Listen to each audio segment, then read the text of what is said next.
By the end of the first battle, the most powerful species in the galaxy would learn a lesson they should have known from the beginning. Never laugh at the species that was born on a death world. Never laugh at a creature whose ancestors hunted in storms, crossed frozen oceans, buried their dead with songs, and still looked up at the stars with hunger in their eyes. And above all, never laugh when Earth sends only one soldier. For the first time in galactic history, every species had gathered for war. The Dravik arrived first, their living tanks crawling across the docking platforms like mountains made of muscle and bone. Each beast wore armor grown from its own skin, and each carried cannons fused directly into its spine. The Vair came next, soldiers bred only for combat, tall and silver, with 4 arms, black eyes, and minds sharpened by centuries of genetic obedience. They did not walk into the council chamber. They moved in perfect formation, silent as blades. The Orati sent battle priests wrapped in gold. The Maresh sent gravity ships that bent the air around them. The Salkan brought insect swarms trained to strip a battlefield clean in minutes. Even the council itself sent dreadnoughts large enough to darken a moon. Then Earth arrived. 1 transport ship. 1 landing ramp. 1 human soldier. For 3 seconds, the chamber was silent. Then the aliens laughed. They laughed at his size. They laughed at his soft skin. They laughed at the small metal rifle resting across his chest. They laughed at the thin armor around his shoulders, the cloth patch on his sleeve, the tired eyes beneath his helmet. He had no claws. No venom. No psychic field. No armored hide. No sacred war beast. No army behind him. Just one human standing alone beneath the lights of the Galactic Council. The Dravik commander leaned forward, his tusks scraping the edge of the war table. This, he growled, is Earth's contribution. The Vair general tilted her head, as if studying a strange animal. Perhaps the rest of their army died during transport. The chamber laughed again. The human did not. He walked to the center of the room, placed one gloved hand on the glowing war map, and looked at the thousands of alien commanders surrounding him. Then he asked one question. Where do you need me? No one in the chamber understood why those words made the oldest council archivist lower his eyes. No one understood why the human's voice was calm. No one understood why a species so small had sent only 1 soldier into the largest war the galaxy had ever seen. But by sunrise on the blood moon of Carthos, every commander in that room would understand. And not one of them would ever laugh at humanity again. The war had begun 3 cycles earlier, when the Crinder Imperium crossed the outer veil and burned 6 colonies before the council even agreed on what to call them. Some species called them invaders. Some called them conquerors. The old records used a colder word. Harvesters. The Crinder did not invade planets for land. They did not wage war for minerals, trade routes, or borders. They came for populations. They stripped cities of workers, children, scholars, healers, soldiers, anyone useful. The rest were left behind in silence, beneath blackened skies and empty towers. Their ships were not beautiful. They were not sleek. They moved like broken pieces of night, jagged and uneven, wrapped in fields that confused sensors and bent targeting systems. Their soldiers were worse. Each Crinder warrior stood twice the height of a human. Their bodies were covered in plates of dark chitin. Their faces were hidden behind bone masks grown from their own skulls. They fought without fear because fear had been removed from them long ago. They fought without mercy because mercy had never been taught to them. And they never made the same mistake twice. That was what terrified the council most. The Crinder learned. Every battle changed them. Every weapon used against them became less effective the next time. Every strategy worked once, then failed forever. The Dravik had sent their living tanks. The Crinder lured them into valleys and cooked them from orbit. The Vair had sent perfect soldiers. The Crinder poisoned their command signals and turned perfection into confusion. The Maresh had collapsed space around a Crinder fleet. The next Crinder ships arrived with hulls that resisted gravitational folding. The Council had lost 27 worlds in 17 days. Now the final defensive line stood at Carthos. If Carthos fell, the inner systems would open. If the inner systems opened, billions would die. That was why every species had come. That was why every fleet had gathered.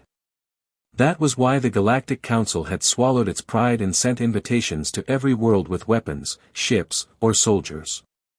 Even Earth. Especially Earth, some whispered. Not because humans were respected. They were not. Humanity was new to the Council, barely 50 years beyond its own solar system. To most species, humans were loud, emotional, short-lived, physically unimpressive, politically difficult, and biologically strange in ways that made medical officers uncomfortable. They drank mild toxins for pleasure. They bonded with predators and called them pets. They entered burning buildings to rescue strangers. They told jokes before dangerous missions. They refused to surrender even when surrender was the logical path. Most of the galaxy found them amusing. A few found them disturbing. No one thought of them as a serious military power. Their ships were small. Their colonies were young. Their weapons were simple. Their soldiers looked like civilians wearing armor compared to the engineered armies of older worlds.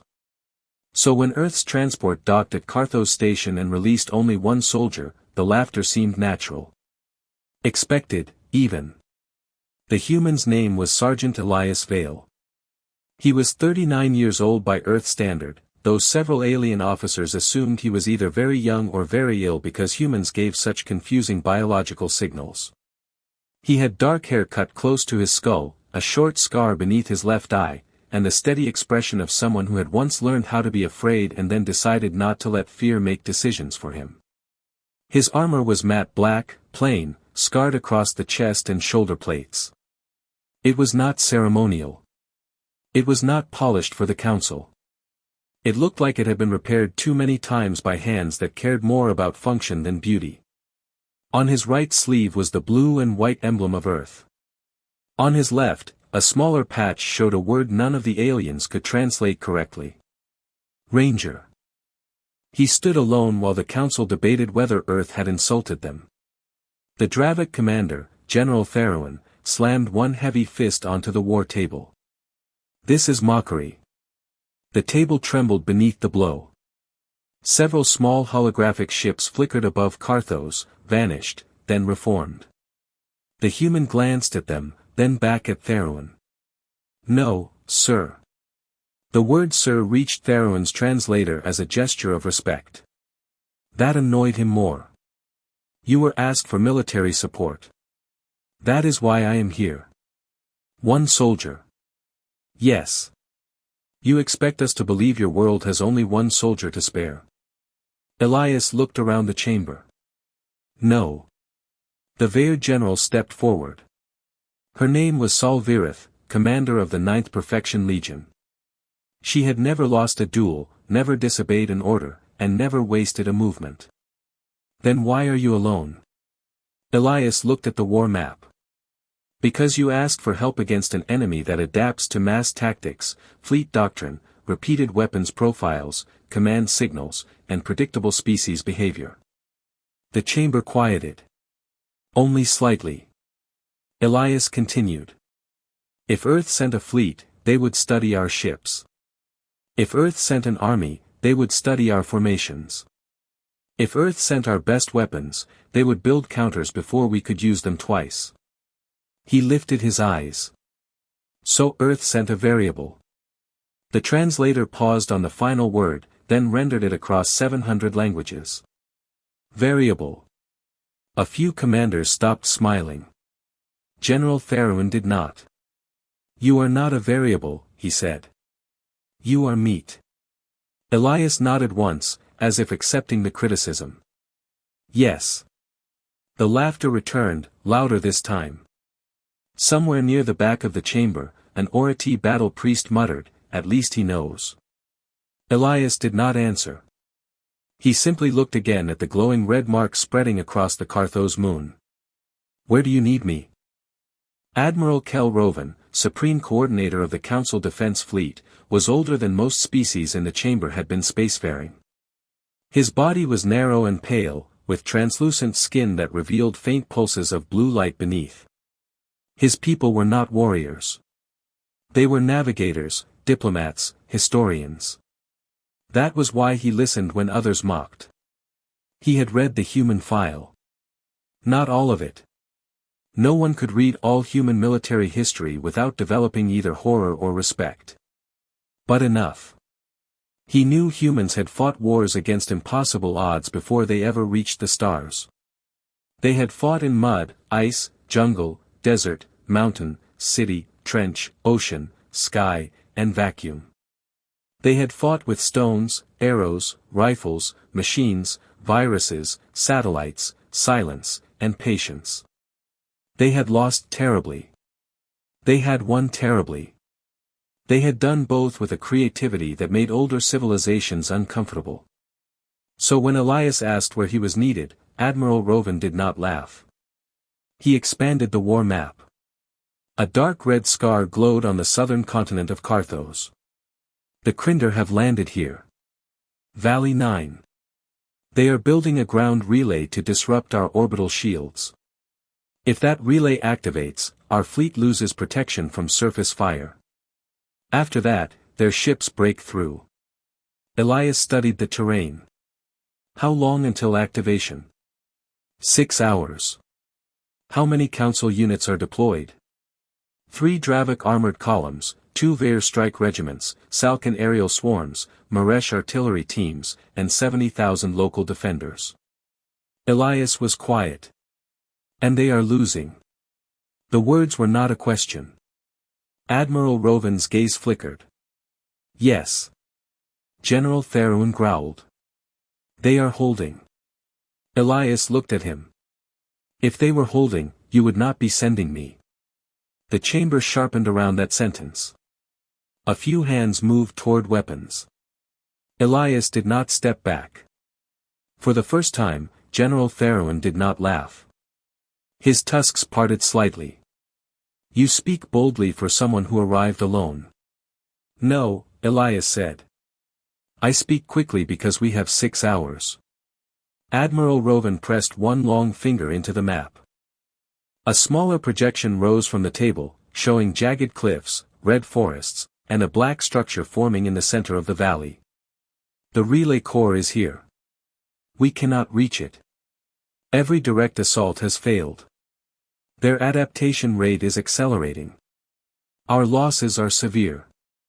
Elias leaned closer. What have you tried? The question offended them.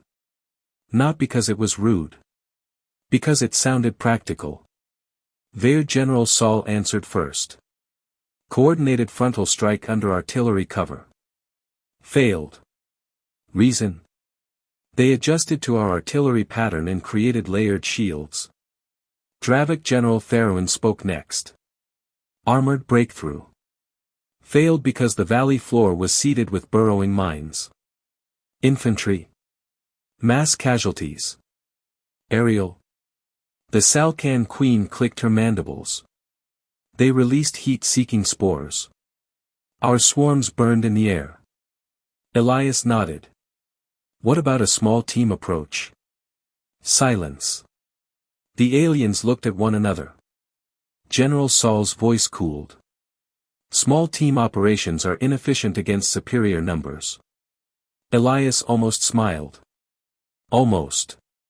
That's what they are counting on. Admiral Roven watched him carefully. What do you require? Current map. Enemy movement feeds. Local gravity data. Atmospheric composition.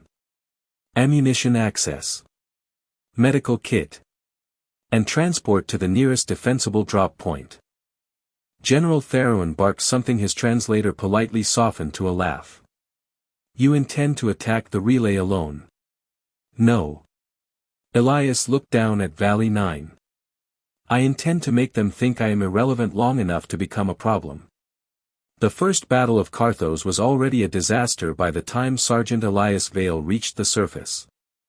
The sky above Valley 9 burned in layers.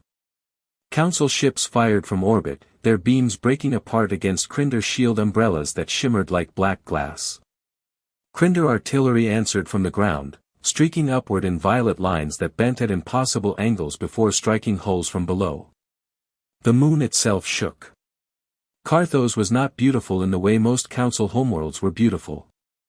It had red forests, iron rivers, hard black mountains, and winds strong enough to peel paint from aircraft.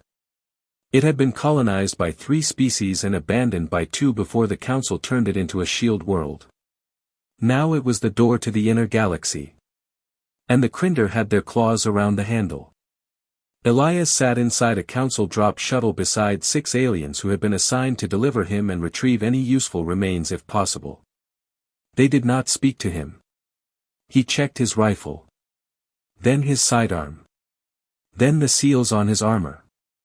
Then the little pouch near his chest that contained a photograph no translator could read but every species would have understood if they saw it. A woman with tired eyes. A small boy missing 2 front teeth. A dog that looked too happy to understand the universe.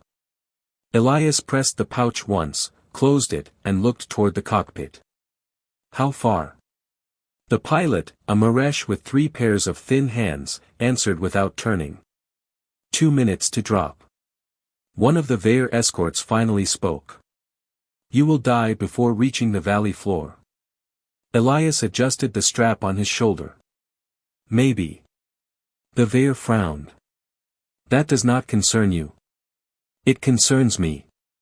You do not appear concerned. I'm busy. The Vale had no response to that. The shuttle screamed through the atmosphere, shaking so violently that the alien escorts locked their limbs into their seats. Elias loosened his shoulders and breathed slowly through the turbulence. The Maresh pilot looked back at him once. You are calm. No. You look calm. That's different. The shuttle banked hard. A violet blast missed the left wing by less than 20 meters. Warning lights flashed. One of the escorts hissed. Elias looked through the narrow side window. Below, Valley 9 opened like a wound. Dravik tanks lay burning across the floor. Their living armor twitched in death. Vale formations moved between rocks, disciplined even as Crinder fire cut through them. Salkan swarm clouds spiraled downward in flames. Maresh artillery rigs folded and unfolded like metal flowers, each shot answered by Crinder counterfire within seconds. The relay stood at the center of it all. It was not finished, but it was growing. Black spires rose from the ground like bones, assembling themselves from crawling machines and harvested stone. Around it, Crinder soldiers moved in coordinated waves, never still, never exposed for long, always learning. Elias watched them. Not with fear. With attention. The shuttle slammed behind a ridge outside the main kill zone. Drop point, the pilot shouted. The ramp opened. Hot red wind filled the cabin. The Vale escort looked at Elias. Your path to the battle is north. Elias stepped to the ramp, then paused. No. The escort blinked. That is the assigned route. That's why I'm not taking it. He jumped before they could answer. The red ground rushed up beneath him. His boots hit hard. His knees absorbed the impact. For one breath, he was alone on an alien moon beneath a burning sky, carrying a rifle older in design than half the weapons pointed at the valley. Then he began to run south. In orbit, the Galactic Council watched through drone feeds. Every commander had access to the human's body camera. Most opened it out of mockery. A few opened it out of curiosity. Admiral Rovan opened it because old instincts told him history was about to move. The feed showed the ground bouncing under the human's stride. No grand charge. No war cry. No heroic posture. Just movement. Fast. Low. Efficient. He crossed broken stone, slid beneath a fallen Maresh cannon, paused behind a ridge, and watched the battlefield. General Therouin snorted. He is running away from the fight. General Saul narrowed her black eyes. No. The human had moved south, away from the obvious approach, because the Crinder fire patterns were thinner there. Not absent. Thinner.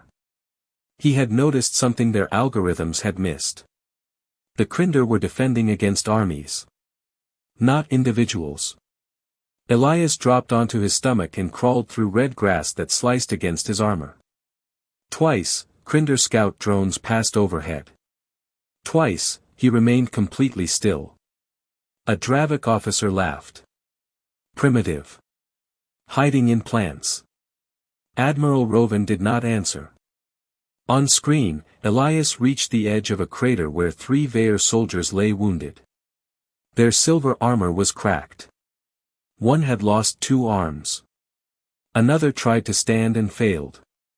A Crinder patrol moved toward them. Elias froze. His mission was the relay. Everyone knew that. Every commander watching knew the wounded were irrelevant to the objective. The Crinder were seconds away. Elias turned toward the wounded. General Saul stiffened. What is he doing? The answer came in the form of 3 quiet rifle shots. Not loud. Not dramatic. 3 Crinder dropped before their patrol understood where the fire came from. Elias moved before the bodies hit the ground. He slid into the crater, grabbed the nearest wounded Vaer by the back of the armor, and dragged her behind a slab of stone. The Vaer soldier looked up at him, dazed. You are the human. Not the worst thing to be today. A Crinder round struck the stone above them.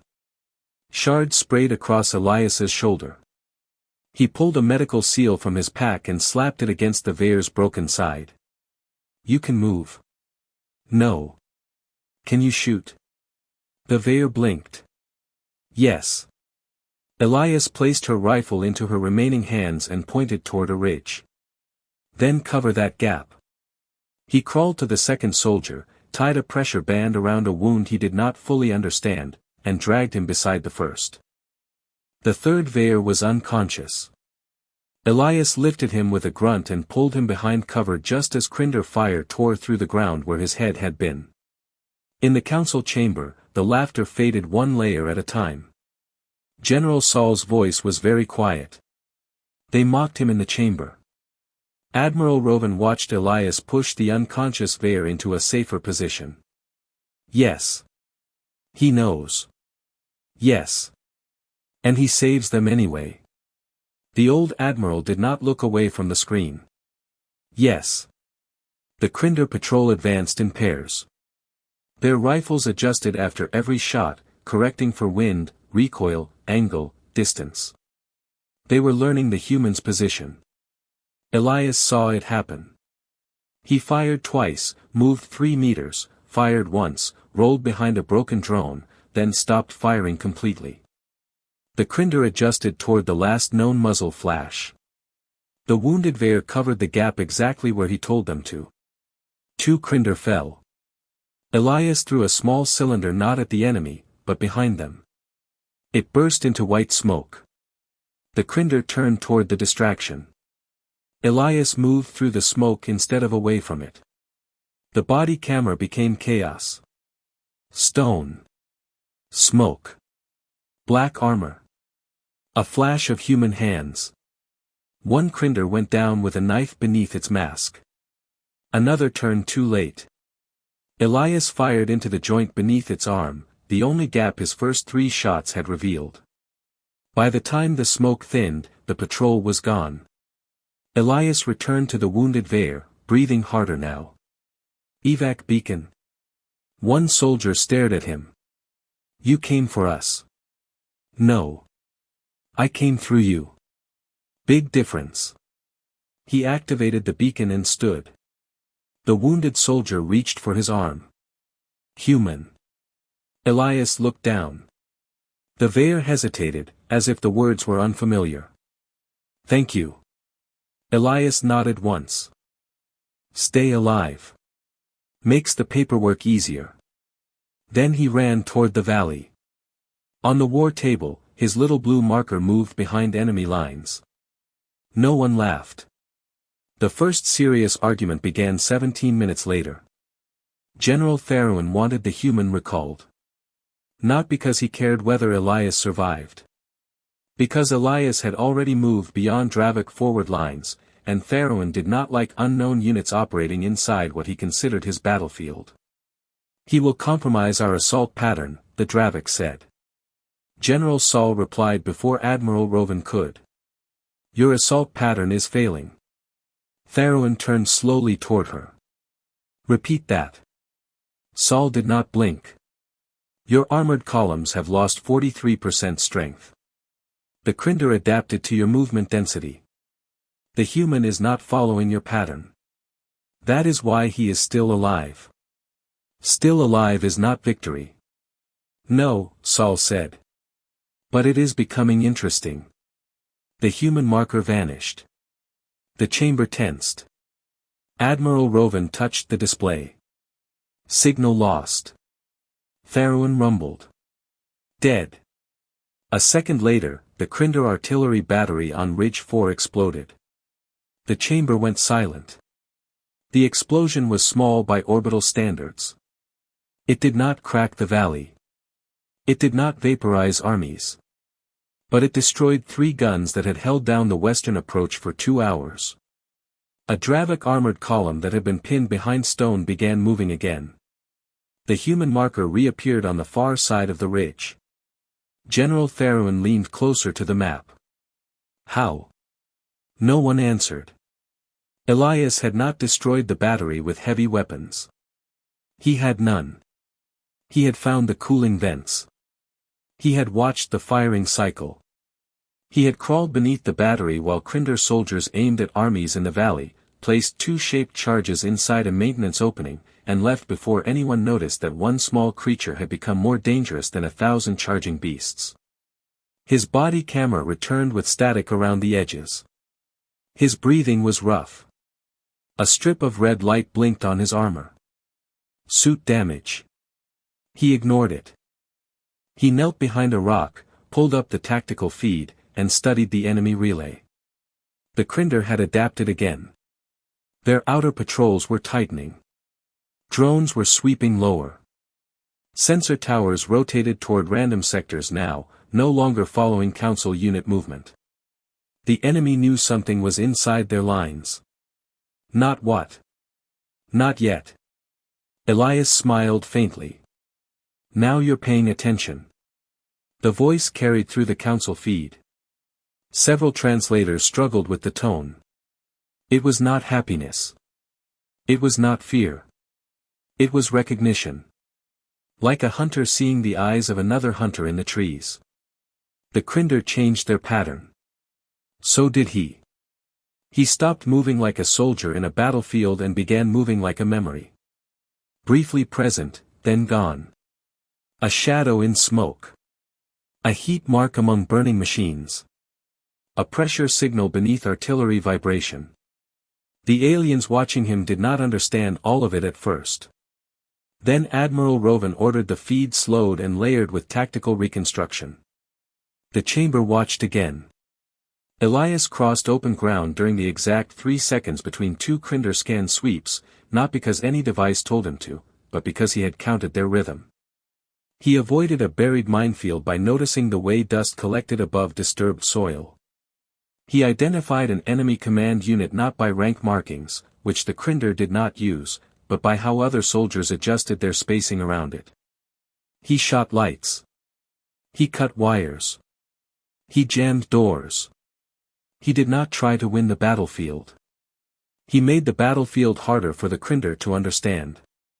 That was new. Most species fought as they had evolved. The Dravik overwhelmed. The Vair perfected. The Salkan swarmed. The Maresh calculated. Humans improvised. Not randomly. Creatively. Violently. Compassionately. Contradictorily. They could rescue an enemy one moment and destroy a bridge the next. They could joke while bleeding. They could ignore pain when someone else was in danger. They could abandon a plan without abandoning the objective. To the Crinder, who learned by pattern, Sergeant Elias Vale was becoming a language with no grammar. At the relay, the Crinder commander began to notice. His name, roughly translated, was Vornashak. He had conquered 4 moons and emptied 2 city worlds. He had faced Dravik charges, Vare blades, Salkan swarms, and Council orbital fire. He had survived all of them because he understood war as mathematics. Input. Adaptation. Counter. Victory. Every species had a shape. Every army had a rhythm. Every fear had a smell. But the new thing inside his perimeter had no shape. It had killed a patrol, saved enemies, destroyed artillery, avoided drones, altered movement when observed, and refused every prediction his combat mind generated. Vornashak stood beneath the growing relay tower and watched the tactical display update with contradictions. 1 infiltrator. Unknown species. Low armor. Low mass. Low threat rating. Damage caused, significant. He turned to his sub-commander. Find it. The sub-commander lowered his bone-masked head. Living or dead? Vornashak watched a Western artillery point go dark. Do not assume dead is easier. The Crinder began hunting Elias. That was when the battle truly changed. Until then, the Council had been losing to an enemy focused on the relay. The Crinder had fought outward, pushing armies away while building the weapon that would crack the orbital shield. Now their lines pulled inward. Not much. Not enough for most commanders to notice immediately. But Elias noticed. So did Admiral Rovan. The old admiral leaned over the war table. They are diverting patrols. General Saul's black eyes widened slightly. From the eastern flank. Faroon growled. My second column can move. Then move, Rovan said. For once, Faroon did not argue.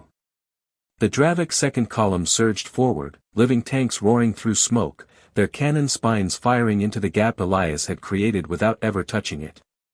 The Crinder adapted, but not fast enough. Because their attention was split. That was the first crack. Elias heard the Dravik advance before he saw it. The ground shook beneath his boots. He crouched inside a broken Crinder supply trench and checked his ammunition. Less than half. Suit oxygen stable. Left shoulder damaged. Right thigh bruised. Helmet display flickering. He had been in worse places. Not many. But enough. His comm hissed. Human unit, this is Admiral Rovan. Your actions have opened the eastern flank. Elias took a drink from the tube inside his helmet. Good. The Crinder are redirecting forces toward your position. Also good. A pause. That was not the expected response. If they chase me, they aren't shooting you. Sergeant Vale, your survival probability is dropping. Elias looked up as a Crinder drone swept across the trench. He pressed himself against the wall and waited. The drone passed. Admiral, with respect, survival probability was never the mission. Another pause. Then Rovan spoke softer. What is the mission? Elias checked the map again. Stop the relay. That objective remains heavily defended. Not for long. He cut the comm before the Admiral could ask what he meant. Then he rose from the trench and fired at the drone. Not to destroy it. To let it see him.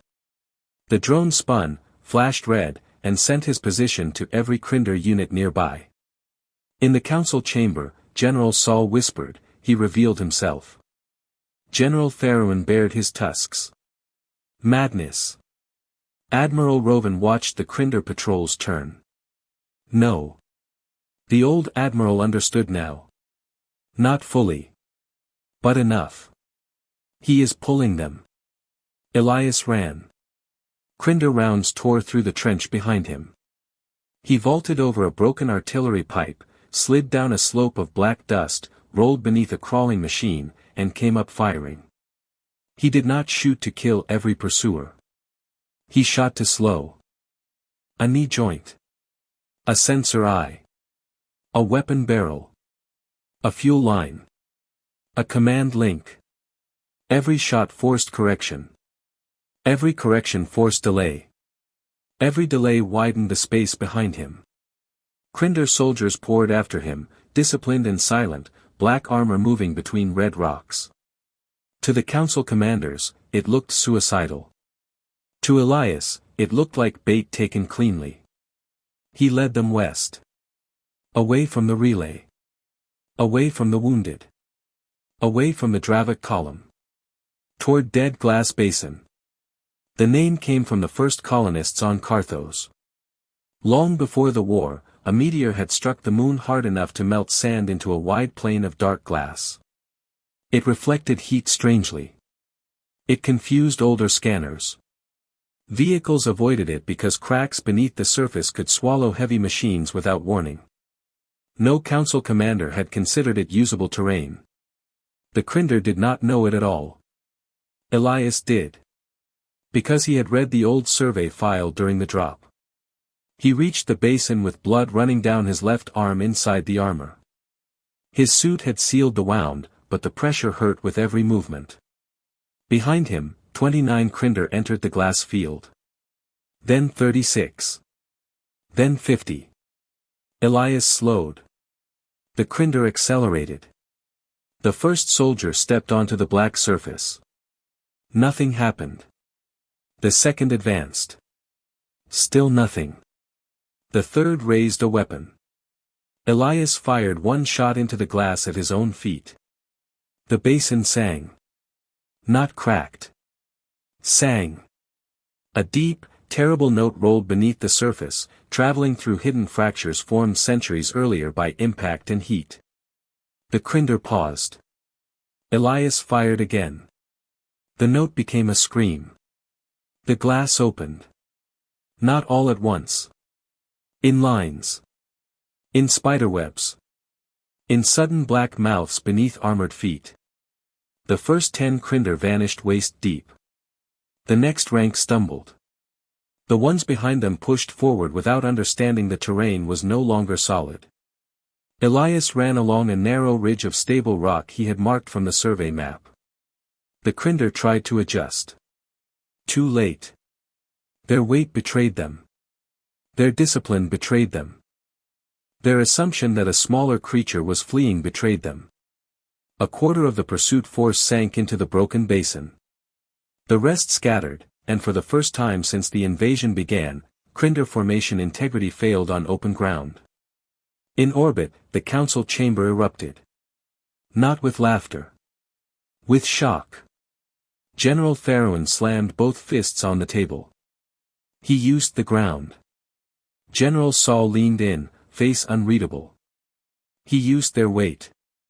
The Salkan Queen clicked rapidly. He used pursuit behavior. Admiral Rovan did not speak. He was watching the human. Elias had not stopped. Even injured, even hunted, even with most of his ammunition gone, he had turned back toward the relay. Because the chase had pulled enough guards away. Because the eastern flank had opened. Because the first true chance had arrived. And chances in war did not wait for the tired. At the edge of the relay perimeter, 3 local defenders were trapped beneath a collapsed shield wall. They were Carthosi, the native species of the moon, broad-shouldered, stone-skinned, and slow-moving by most standards. Their colony had been built around mines and shield generators, not heroics. One of them was still alive. Elias saw the movement. He should have kept going. The relay core was less than 800 meters away. Activation was under 1 hour. He had no time. He stopped anyway. The council feed showed him turn toward the collapse. General Theron snarled, "No. No, human. Not now. Elias reached the shield wall and pulled at the debris. It did not move. The trapped Carthosi looked at him through cracked stone eyelids. Leave. Elias braced his boots and pulled again. The debris shifted by a few centimeters. The Carthosi coughed dust. Leave. Relay. I heard you. Then go. Elias looked toward the relay, then back at him. Can you walk? No. Can you breathe? The Carthosi hesitated. Yes. Then we're ahead of schedule. He wedged his rifle beneath the edge of the wall and used it as a lever. The weapon bent. Something inside it cracked. He ignored the damage and pushed until the muscles in his neck stood out. The wall lifted enough for the Carthosi to drag one arm free. Crinder fire flashed in the distance. Elias pushed harder. His rifle snapped. The wall dropped.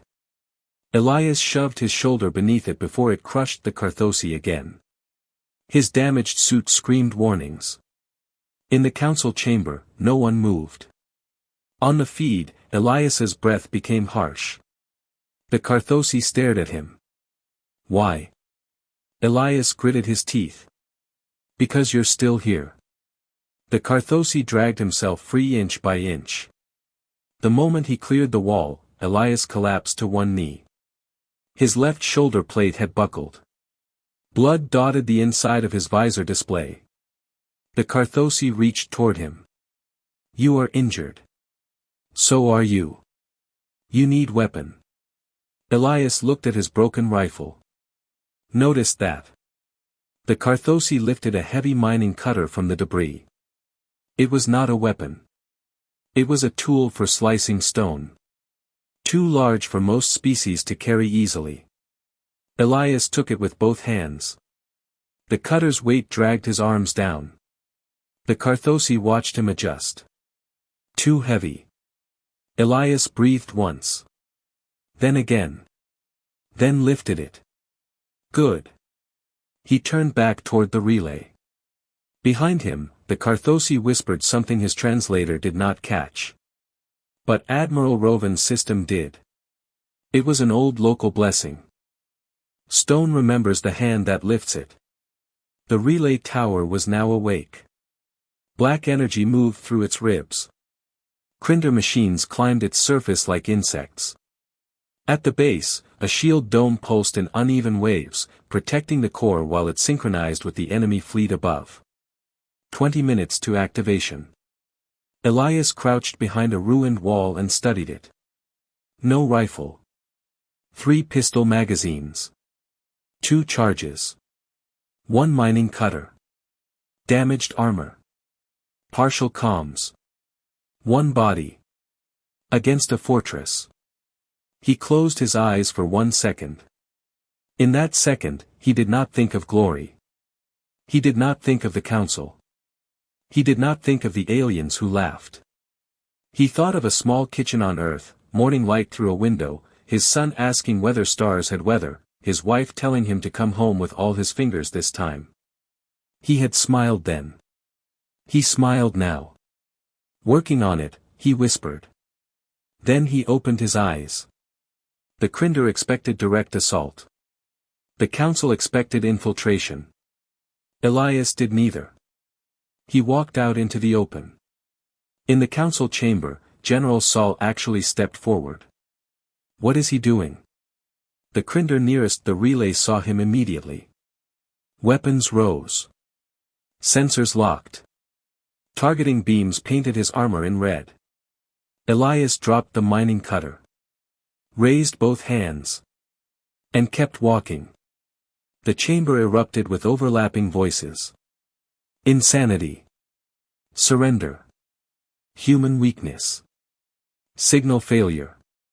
No, Admiral Roven said. His voice cut through the room. Watch.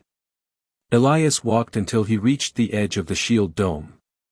The Crinder did not fire. Not yet. Because surrender was data. Because prisoners were useful. Because this strange creature had caused enough damage to be studied. The shield opened a narrow passage. 3 Crinder soldiers stepped out and surrounded him. One struck him across the helmet. Elias fell to one knee. The Crinder commander, Vornashak, emerged from the relay base. He was larger than the others. His bone mask curved into 4 points. His armor was marked with small lines cut into the chitin, each one perhaps a battle, perhaps a world, perhaps a number of dead no sane mind would count. He stood before Elias. The translator struggled with his voice, then formed words. Small thing. Elias looked up. Big thing. No one in the council chamber breathed. Vornashak tilted his head. You are alone. Seems to be a popular topic. You killed my hunters. Some. You broke my guns. Some. You altered this battle. Elias spat blood inside his helmet and smiled. Some. Vornashak stepped closer. Why does your species send one? Elias's eyes moved once. Not to the commander. Not to the soldiers. To the shield generator behind them. The smallest glance. Almost nothing. But Vornashak saw it. So did Admiral Rovan. So did General Saul. The Crinder commander leaned closer. You are distraction. Elias's smile faded. No. His left hand moved. The Crinder soldiers raised their weapons. Too slow. Elias had not come inside to attack the commander. He had come inside to place one of his last charges on the inner shield node, close enough that the shield itself hid the energy signature. The charge activated. The shield dome flickered. Not collapsed. Not destroyed. Just flickered. For 2 seconds. That was all Earth had sent him to create. A 2-second window. Admiral Rovan saw it first. All batteries, he shouted. Fire through the gap. The council fleet obeyed. Orbital beams speared through the flickering shield and struck the relay's exposed synchronization core. The tower screamed. Crinder machines burst from its surface in clouds of burning metal. Vornashak roared and swung at Elias. The blow threw the human across the ground. His armor cracked against stone. His helmet display went dark for half a second, then returned in broken fragments. The relay did not fall. Not yet. But its activation cycle stopped. Across Valley 9, Council forces felt the pressure lift. Dravik columns surged forward. Ver soldiers advanced in precise, lethal silence. Salkan survivors rose from the Red Forest. Maresh artillery found targets that no longer adjusted fast enough. The battle shifted. For the first time, the Crinder were reacting. Elias pushed himself up on one arm. Vornashak stalked toward him. The mining cutter lay outside the shield opening, 10 meters away. The pistol at Elias's side was jammed beneath broken armor. His left arm barely moved. The Crinder commander reached down and lifted him by the chest plate. You fail, Vornashak growled. Elias coughed. The translator caught the next words clearly. No. He looked over the commander's shoulder. You looked at me. Vornashak froze. Behind him, the Carthosi defender Elias had saved earlier rose from the rubble with the mining cutter in both stone hands. The cutter roared to life. Vornashak turned. Too late. The blade of white industrial light slammed into the relay support column. Not the commander. The column. The structure had already been weakened by orbital fire. The mining cutter bit deep, melting black metal, tearing through the final brace that held the synchronization core upright. The relay began to lean. Vornashak dropped Elias and lunged toward the Carthosi. Elias grabbed his leg. The human's grip should not have mattered. He was smaller. Injured. Bleeding. Nearly broken.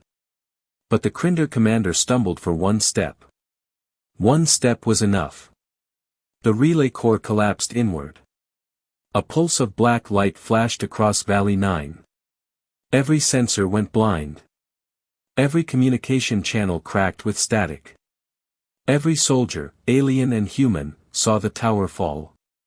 When the light cleared, the relay was gone. The orbital shield held. Carthos still stood. The council chamber remained silent. No cheers. No speeches. No laughter. Just silence. The kind that arrives when an entire room realizes it has misunderstood something important. Then the human body camera flickered. For 3 seconds, they saw only smoke. Then the image sharpened. Elias lay on his back beneath red dust, staring up at the burning sky. His visor was cracked. His breath came in rough, uneven pulls. The Carthosi defender crawled nearby, alive. Vornashak was nowhere in sight. General Saul spoke first. Extract him. No one argued. General Theroin turned toward Admiral Rovan. Send my guard. The old admiral looked at him. Your guard. Theroin's tusks lowered. He opened the field for my column. Saul said, he saved my soldiers. The Salkan queen clicked softly. He drew the hunters from our swarm. The Maresh artillery master folded all 6 hands. He gave us the shot. Across the chamber, species that had laughed at the human now competed for the honor of saving him. Admiral Rovan allowed himself one small breath. Send everyone. The rescue force that moved toward Elias Vale was the strangest formation ever recorded in Council military history. Dravik living tanks formed a wall around the approach. Their commandos swept the ruins ahead with flawless speed. Salkan scouts circled overhead. Maresh engineers stabilized the broken terrain. Carthosi defenders marked safe paths through their own shattered valley. At the center of their movement was one objective. Recover the human. The Crinder were not finished. They launched counterattacks from the northern ridge, trying to cut off the rescue and reclaim fragments of the relay core.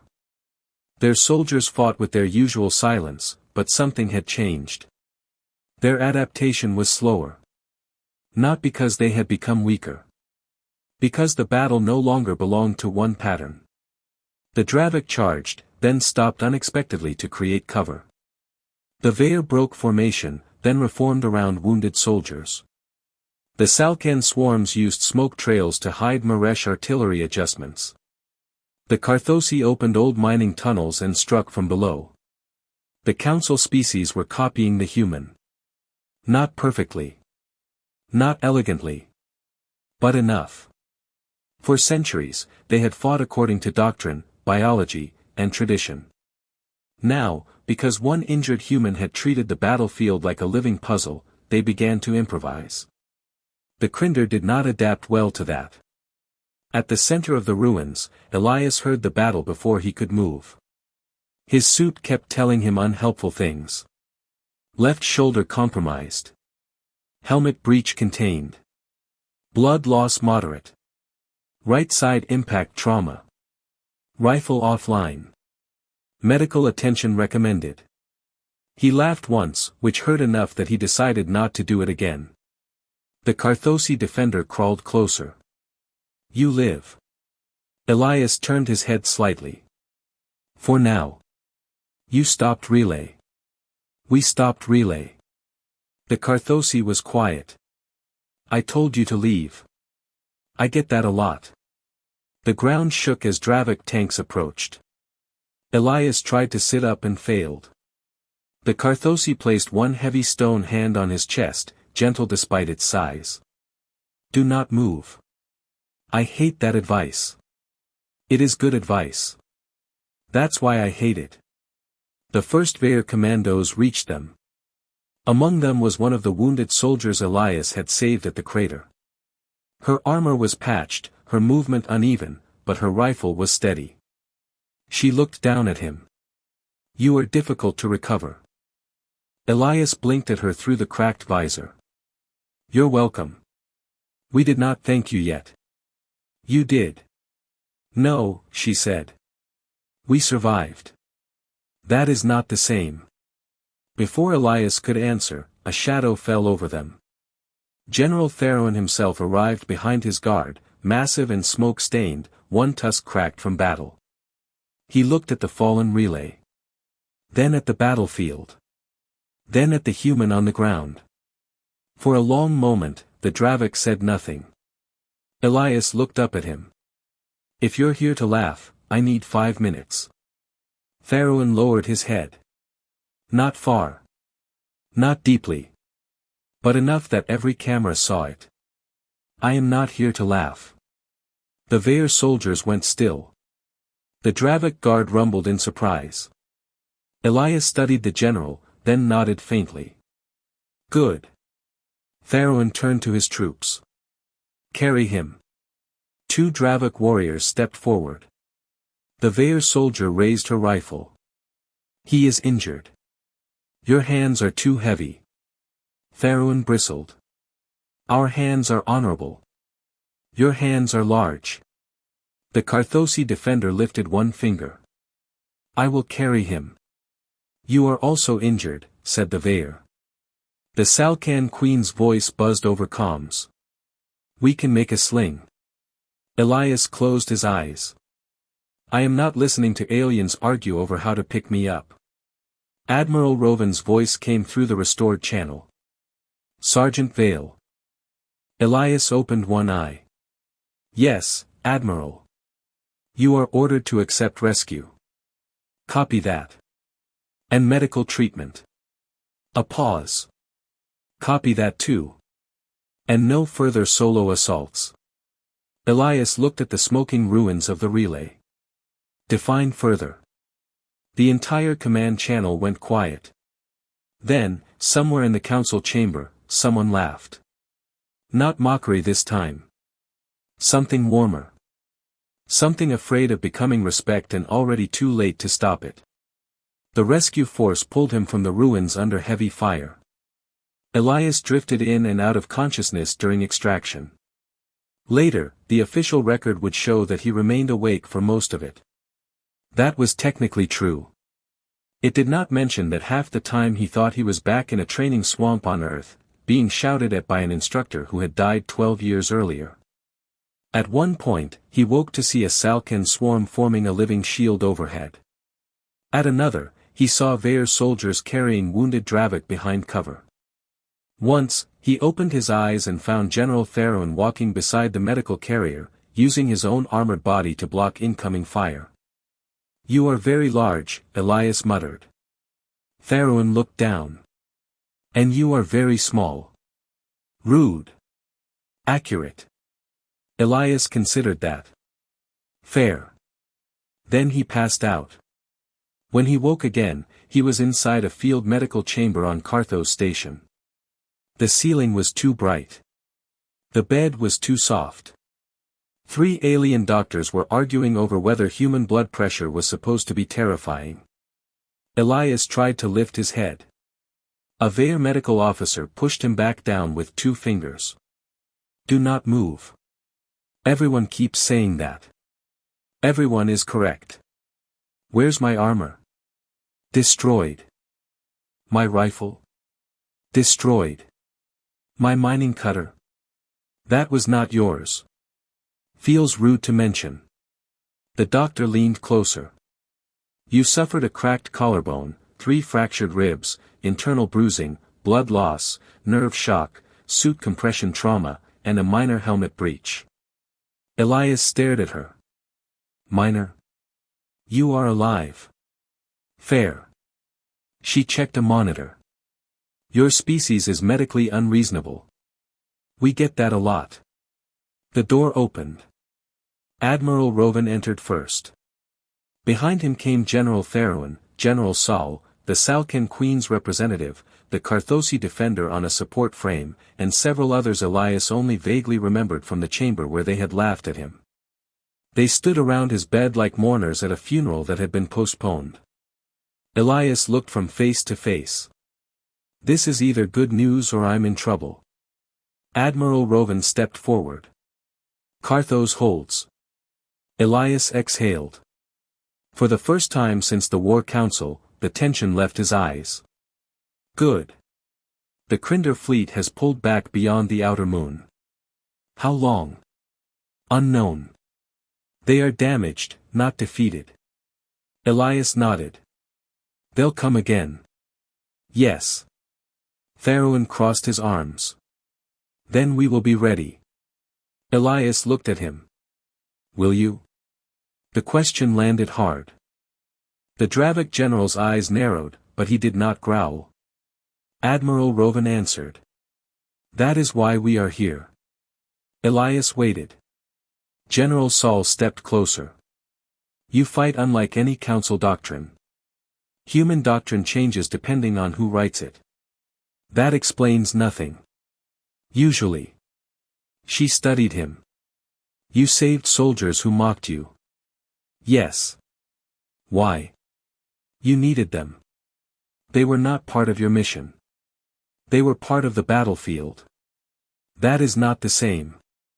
Elias's gaze sharpened. It is for us.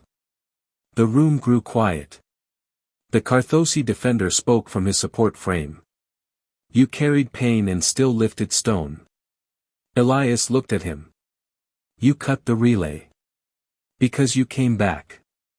Elias did not have an answer for that. Theron shifted his weight. When Earth sent one soldier, I believed it was an insult. I noticed. I was wrong. Every translator in the room rendered the phrase perfectly. I was wrong. For a Dravik general, those words weighed more than apology. Elias looked at him for a long moment. Then nodded. War teaches fast. Theron lowered his head again. Humans teach painfully. That too. Admiral Rovan approached the bed. Sergeant Vale, the council requests your assessment. My assessment? Yes. Of what? Of how to fight the Crinder. Elias stared at him. Then at the other commanders. You want my advice? General Saul answered. Yes. The room that laughed at me 6 hours ago. Yes. He breathed in slowly, then looked at the ceiling. My shoulder hurts too much to enjoy this properly. No translator understood the emotional complexity of that sentence. The human doctors would have. Admiral Rovan waited. Elias closed his eyes, organizing pain into something useful. Then he spoke. You're losing because you fight like species. The commanders looked at one another. Elias continued. Every army you have is built around what your people are good at. Dravik push. Ver precision. Salkan numbers. Maresh calculation. Carthosi defense. Each doctrine makes sense. Each one is strong. He opened his eyes. And each one is predictable. General Saul said, the Crinder adapt to predictability. Yes. Theron rumbled, so we change tactics. No. You change faster than they can categorize. You stop giving them one kind of war at a time. Admiral Rovan leaned closer. Explain. Elias tried to sit up again. The doctor pushed him down again. He sighed. Fine. Bring the map down here. A hologram appeared above his bed. Valley 9, still burning. Carthos orbit, damaged but intact. Crinder retreat vectors. Council forces, scattered but holding. Elias studied it. They expect you to reinforce the same line. Don't. Make 3 false preparations visible. Let them see Dravik massing west, Bear staging north, Maresh artillery recalibrating east. Saul's eyes narrowed. And the real strike? Underground. Carthosi tunnels. Small mixed units. No species pure formations. Every team gets different weapons, different movement styles, different command rhythms. Faroon objected. Mixed units reduce efficiency. They reduce predictability. That may reduce performance. It may keep them alive. The Dravik went silent. Elias pointed at the retreat path. They're learning me now too. That advantage is almost gone. But they won't understand all of you acting unlike yourselves. Admiral Roven's blue pulse brightened beneath his skin. You are suggesting we weaponize confusion. No. Elias looked around the room. I'm suggesting you trust each other enough to become harder to read. No one spoke. Not because the idea was complicated. Because it was intimate. The council was an alliance, but not a family. Its species traded, debated, threatened, negotiated, and sometimes fought side by side. But they did not trust one another deeply. They did not give their wounded to another species. They did not break sacred formations to cover strangers. They did not let other traditions rewrite their own way of war. Humans did that constantly. It was messy. It was inefficient. It was why they were still alive. Admiral Roven bowed his long head. Then we begin. Elias closed his eyes again. Good. General Saul remained beside him. One more question. Make it easy. Why did Earth send you? Elias did not answer immediately. When he did, his voice was quieter. Because I volunteered. Faroon frowned. Only you? No. 17,000 applied. The room went still. Saul's voice lowered. 17,000 human soldiers volunteered for a mission expected to be fatal. Yes. Why was only one chosen? Elias opened his eyes. Because command agreed with my argument. What argument? He looked at the map. That the first thing the galaxy needed to learn was not how many humans would fight for it. His gaze moved to each of them. It was why. No one laughed. The Second Battle of Carthos began 11 hours later. The Krindar returned under a dead sky. Their fleet emerged from shadow with fresh formations, altered shields, and new ground pods shaped to resist the weapons that had damaged them in Valley 9. Their commanders expected Dravik charges, Vair precision strikes, Maresh artillery grids, and council hesitation. They did not expect a Dravik tank carrying Vair snipers inside its armor cavities. They did not expect Salkan swarms deploying Maresh sensor ghosts. They did not expect Carthosi miners opening tunnels beneath Krindar landing zones, then withdrawing before contact. They did not expect Council dreadnoughts to fire badly on purpose, creating pressure corridors rather than kill zones. They did not expect chaos with intent. And they did not expect the human to be awake. Elias was not on the battlefield. The doctors had made that extremely clear by threatening to sedate him with enough drugs to stop a Dravik. But he was in the command chamber, seated in a medical brace, one arm immobilized, half his torso wrapped, eyes fixed on the map. General Saul stood to his right. General Faroon stood to his left. Admiral Roven stood behind them all. The same chamber that had laughed now listened every time Elias took a breath before speaking. Not because he was always right. Because he saw war from angles they had ignored. The Krindar dropped heavy infantry onto the western plain. Faroon's hands tightened. They expect my column. Elias nodded. Give them your column. Faroon grinned. The Dravik advanced. The Krindar braced against impact. At the last moment, the Dravik split apart, revealing Vair strike teams moving through their shadow. The Vair did not attack the front line. They cut marker beacons into the ground, then vanished. Krindar units shifted to counter. Maresh artillery struck the markers, not the soldiers, collapsing ground into shallow traps. The Krindar adapted and spread out. Salkan swarms descended, not as a mass, but in scattered clusters that forced the enemy to waste targeting cycles. The Krindar adapted again. Carthosi tunnels opened behind them. No attack came from the tunnels. Only sound. Deep mining horns rolled beneath the battlefield, vibrating through Crinder armor, distorting their communication pulses for 7 seconds. 7 seconds was enough for the Dravik to hit. This time, the living tanks did not charge straight. They moved in staggered pulses, stopping, turning, reversing, breaking rhythm, behaving in ways no Dravik beast wanted to behave. Theron watched with visible discomfort. Ugly movement.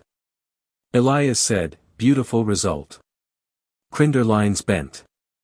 Then broke. Not fully. Never fully. But enough. The council chamber changed as the battle unfolded. Commanders who had once waited for permission began offering adaptations. The Salkan Queen proposed using dead drones as decoys. A Maresh artillery master suggested changing gravity values randomly by tiny amounts. A Carthosi engineer asked whether enemy landing legs could be trapped with industrial foam. General Saul recommended placing imperfect soldiers in visible positions because Crinder systems over-prioritized disciplined formations. Theron suggested a retreat that was not a retreat, and looked personally offended by how effective it became. At the center of it all, Elias said less and less. Because they were learning. That mattered more than him speaking. Then the Crinder revealed their second relay. It rose from beneath the northern ridge, hidden during the first assault, shielded by layers of stone and bone-black machinery. Smaller than the first, but active. The command chamber froze. Admiral Roven's voice sharpened. Time to activation. The Maresh master answered. 11 minutes. Theron turned toward Elias. The human was already studying the map. No orbital line of sight, Saul said. No direct ground approach, added Roven. Elias pointed to a thin blue line beneath the ridge. What's that? Carthosi engineer Voron leaned forward. Old coolant river. Subsurface. Toxic. Unstable. How close to the relay? Under it. The room understood before he finished. Theron said, no. Elias looked at him. I didn't say anything. You looked like you were about to. Saul added, you cannot go. I'm not going. That surprised them. Elias looked toward the mixed unit roster. Send Team 9. Team 9 consisted of 6 soldiers who, 1 day earlier, would never have been placed in the same room. 1 Dravik juvenile officer too small for honor guard duty. 2 Vair scouts considered emotionally irregular by their perfection standards. 1 Salkan signal worker who had never been allowed near frontline action. 1 Carthosi miner with damaged hearing. 1 Maresh engineer who hated violence but understood machines beautifully. They were not elite. That was why Elias chose them. The Crinder will be scanning for optimal strike profiles, he said. Team 9 is not optimal. The Maresh master looked worried. That is not comforting. It is to me. Team 9 entered the coolant river through a maintenance shaft while the battle above them became a storm of false patterns. The command chamber watched their progress in silence. The tunnel was narrow, wet, and black. Toxic vapor curled around their suits. The Dravik had to crawl. The Salkan rode inside a shielded equipment shell. The Vair scouts moved ahead, not perfectly, but carefully. The Carthosi miner guided them by touching walls and feeling vibration. The Maresh engineer carried the device that could overload the relay from below. Halfway through, Crinder burrow drones entered the tunnel. Team 9 panicked for exactly 2 seconds. Then the Carthosi miner slammed his tool into the wall, collapsing a side passage. The Vair scouts fired into steam instead of targets, using heat bloom to blind sensors. The Salkan flooded the tunnel with false life signs. The Dravik officer shielded the Maresh with his own body, shaking from fear but not moving away. The drones misread the environment and attacked empty vapor. Team 9 survived. In the command chamber, General Theron whispered, he was afraid. Elias looked at the Dravik officer on screen. Courage usually is. Theron turned to him. What does that mean? It means if there's no fear, it isn't courage. It's just programming. General Saul went very still. No one looked at the Veer. Team 9 reached the chamber beneath the relay with 4 minutes left. The Maresh engineer began setting the overload device. His hands shook too much. I cannot stabilize the connection. The Veer scout beside him said, You can. My hands are failing. The Dravik officer placed one massive hand gently over the Maresh's smaller ones. Then use mine.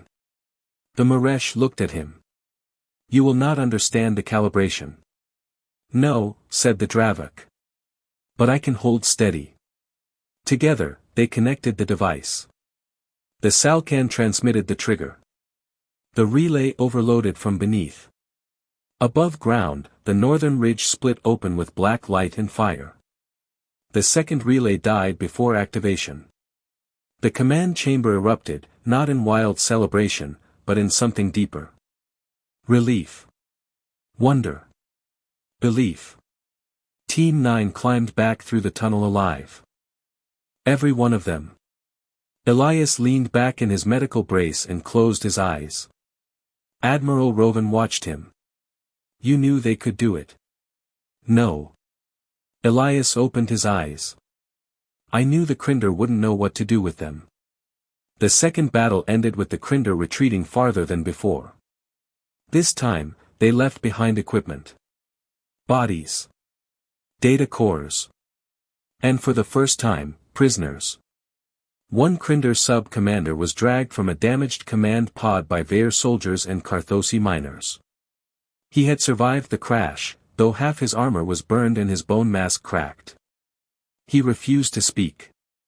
Until Elias entered the interrogation chamber. The human was still braced, still bandaged, still under medical restriction, and still walking in a way that made every doctor in the station furious. The Crinder prisoner looked at him. Something changed in the room. Not fear. Recognition. Elias sat across from him. No weapons. No guards close enough to intervene quickly. Admiral Rovan observed from behind a transparent wall with Saul and Theron. The prisoner's translator clicked, then spoke. You. Elias nodded. Me. You broke first relay. With help. You are leader. No. You are weapon. No. The Crinder leaned forward. You are mistake. Elias smiled faintly. Maybe. The prisoner's cracked mask shifted. We studied your species file. Then you missed parts. You are biologically weak. Compared to you, yes. You are emotionally unstable. Depends on the day. You protect the injured even when tactically inefficient. Yes. You risk command assets for strangers. Yes. You return for fallen soldiers. Yes. Why? Elias was quiet for a moment.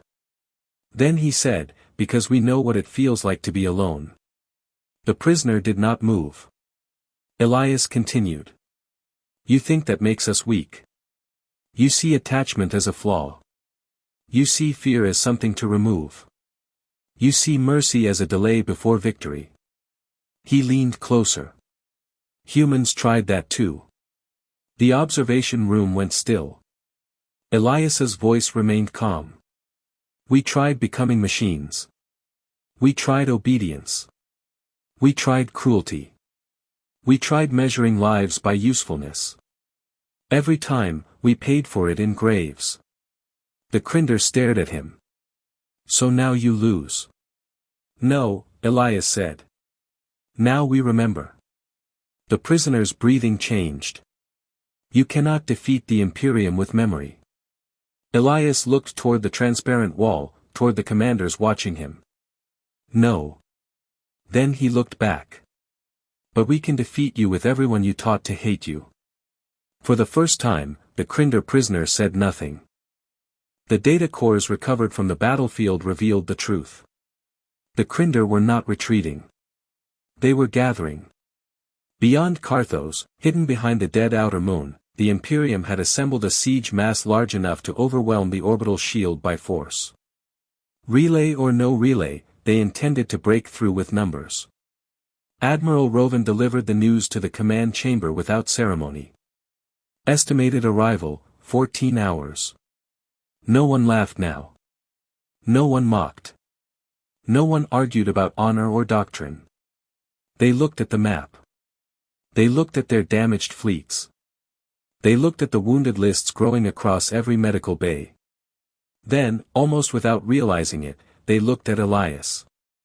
He was standing this time, because sitting made him feel too much like a patient. His left arm was still bound. His breathing was shallow. The doctors had given up trying to keep him in bed and had instead assigned one Vair nurse to glare at him continuously. Elias studied the siege mass. How many ships? Rovan answered, too many. That's not a number. It is the only honest answer. Elias nodded. Can Carthos' shield hold? Against direct siege, perhaps 2 hours. Evacuation? Not enough time for the civilian crews and wounded. The chamber darkened around the map. For the first time, the old fear returned. Not fear of losing a battle. Fear of being crushed under inevitability. Elias looked at the Krindar formation for a long time. Then he asked, do they know the relay failed completely? The Maresh master blinked. Yes. They saw it fall. No. They saw the tower fall. Do they know the core is useless?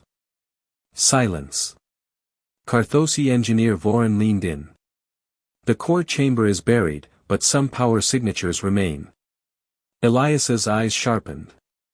Can we make it look active? Voron's stone brow shifted. Perhaps. Theron rumbled, why? Elias pointed at the siege mass. Because they need certainty. They adapt through information. They trust systems. They trust control. So give them a piece of control they think they understand. Admiral Rovan's pulse brightened. A trap. A story, Elias said. The commanders looked at him. He continued. Make them believe the first relay still has a functioning command seed. Make them believe if they recover it, they can crack the shield faster. Leak the signal badly enough that it looks accidental. General Saul followed the thought. They send a recovery force. Not just any force, Elias said. They send Vornashak. Theroin's tusks parted. The commander survived. Yes. Admiral Rovan studied him. You are certain he will come? He has to. Why? Elias's expression hardened. Because I made him look at me while the relay died. No one needed that explained. The Krindar commander had been outplayed by a creature his systems labeled weak. That was not merely a military failure. It was an error in worldview. He would need to correct it. Personally. The trap was set in the ruins of Valley 9. Carthosi engineers buried power emitters beneath the fallen relay. Maresh signal workers created a false command seed pulse. Salkan units leaked the signal through channels Krindar scouts would eventually detect. Dravik forces pulled back visibly, pretending exhaustion. Vair strike teams hid underground, imperfectly enough to seem like survivors rather than ambush. The Council fleet adjusted orbit to appear defensive. Everything looked like desperation. Which, Elias admitted, helped because much of it was. By then, every species in the chamber knew what was being attempted. They were not merely baiting an enemy commander. They were asking the Krindar to believe the council was still the same council from one day earlier. Rigid. Proud. Predictable. Divided. They were asking the enemy to underestimate change. It worked. For hours before the siege mass reached Carthos, a Crinder assault craft broke from formation and descended toward Valley 9. It came with heavy escort. Not enough for invasion. Enough for recovery. At its center, the command signature matched Vornashak. General Theroin rolled his shoulders. He comes. General Saul said, teams in position. Admiral Rovan turned to Elias. And you? Elias lifted a small comm unit. I talk. The transmission opened on an unsecured battlefield channel. For 3 seconds, there was only static. Then Vornashak's voice emerged. Human. Elias stood in the command chamber, looking at the map. Big thing. Several alien officers exchanged glances. Theroin looked delighted. Vorn's voice lowered. You live. People keep noticing that. You stole victory. No. You lost it. The Crinder assault craft descended through fire. Vorn said, I will take the relay seed. Then I will take Carthos. Then I will request your world's location from your broken allies. Elias's eyes did not move. You already have Earth's location. A pause. The chamber chilled. Vorn said nothing. Elias continued. You pulled it from old council data. You know where we are. You've known since before the first battle. Admiral Rovan turned slowly toward him. Theroin's expression darkened. Saul's hands tightened behind her back. Vorn finally spoke. Yes. Elias nodded, as if confirming an expected result. Then let me save you some time. He stepped closer to the transmitter. If you come to Earth, you will not find a frightened colony. You will find 8 billion people with warning sirens, old songs, stubborn grandparents, angry mechanics, orbital guns, farmers who can shoot, children who know your name, and soldiers who volunteered before you knew there was a war. The chamber was silent. Elias's voice hardened. You laughed because Earth sent one. He looked at every commander around him. Be grateful. Vornashak's signal cut. His craft entered the valley. The trap closed. It began with the ground. Carthosi engineers detonated controlled charges beneath the landing zone, not enough to destroy the Crinder craft, enough to tilt it. The ship struck unevenly, one side breaking through old glass and stone. Crinder troops poured out in disciplined lines. The false relay signal pulsed from the ruins. They advanced. Then the Dravik appeared. Not charging. Waiting. Their living tanks rose from behind stone formations, but did not fire. Instead, they formed walls, directing the Crinder into channels. The Crinder adapted and moved to flank. Their teams emerged from those flanks, fired once, and withdrew. The Crinder adapted and pushed center. Salkan signal clouds filled the ruins with false motion. The Crinder adapted and switched to thermal sight. Maresh gravity mines adjusted local weight by tiny increments, making Crinder steps mistime by fractions. Not enough to stop them. Enough to irritate their systems. Enough to slow. Enough to make certainty expensive. Vornashak advanced through all of it. He was magnificent in the most terrible way. His armor was repaired with darker plates. One side of his bone mask was cracked from the first relay collapse. He carried a weapon shaped like a hooked spine, firing black pulses that tore stone apart. He moved toward the false relay core with absolute focus. He knew there was a trap. He simply believed he could survive it. And he was almost right. The council forces hit him from 3 sides. He broke the first line. Their blade struck his armor and shattered. Dravik fire pushed him back, but not down. Salkan acid cloud smoked against his chitin and burned away. Carthosi tools cut deep lines into his guards, but Vorn kept moving. He reached the relay core. He drove one claw into the false machine. It did not contain a command seed. It contained a human audio recorder. The device clicked. Elias's voice played from inside the ruins. Close enough. The buried charges detonated upward. Not with fire.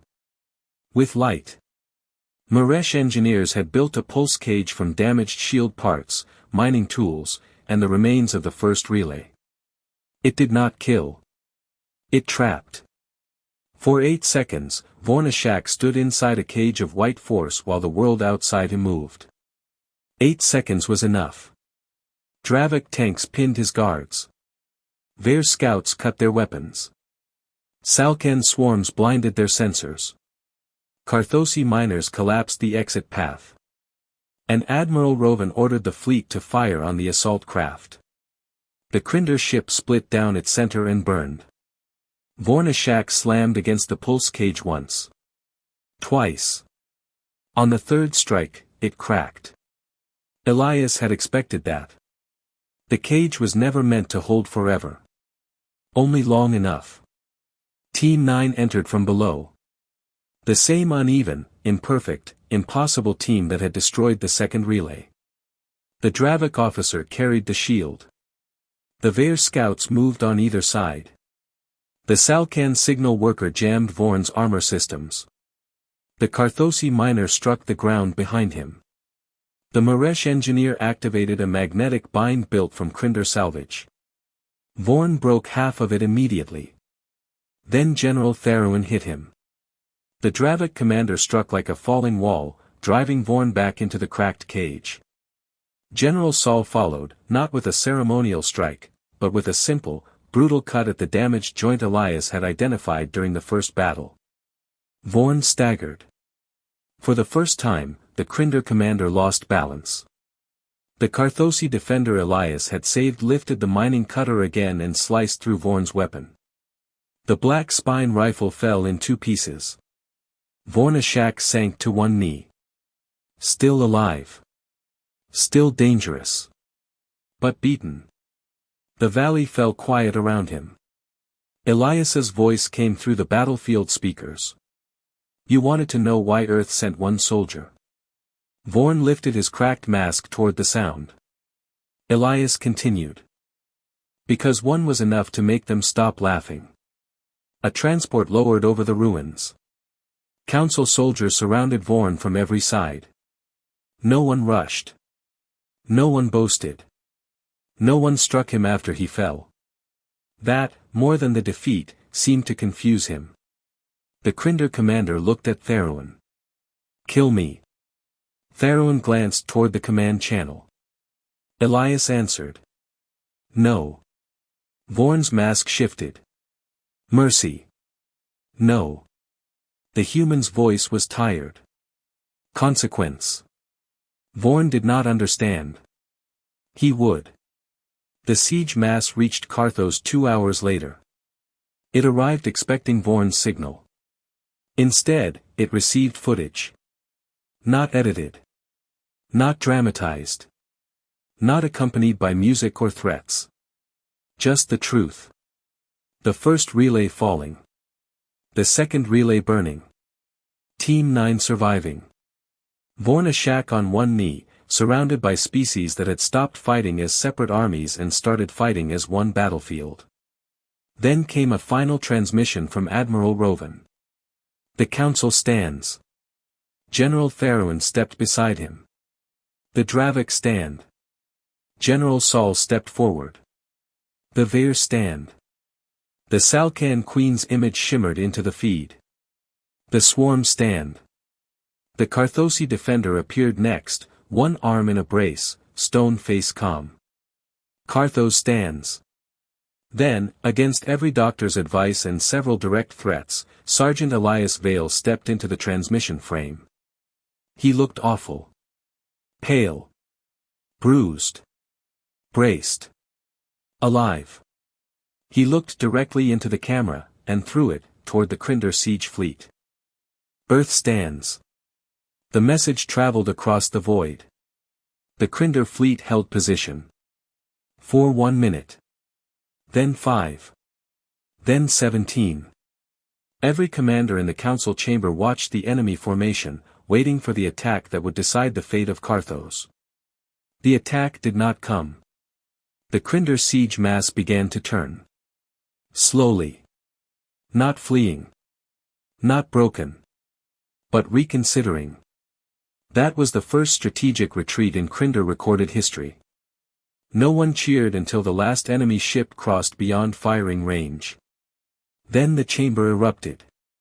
Dravok roared. Salkan wings beat against the air. Carthosi struck the floor with their heavy hands. Maresh officers folded and unfolded in relief. Their soldiers stood silent, but their silence had changed. It was no longer cold. It was full. Admiral Rovan closed his eyes. General Therouin threw back his head and bellowed loud enough to shake dust from the ceiling. General Saul looked at Elias. "You should be in medical." Elias nodded. "Definitely. You disobeyed medical order." "Technically, I walked slowly. That does not change the offense." "No. You will return now." "Yes, General." She paused. "You called me General. You are one. And before? You were the person calling me inefficient." Saul considered this. "I was wrong." Elias looked at her.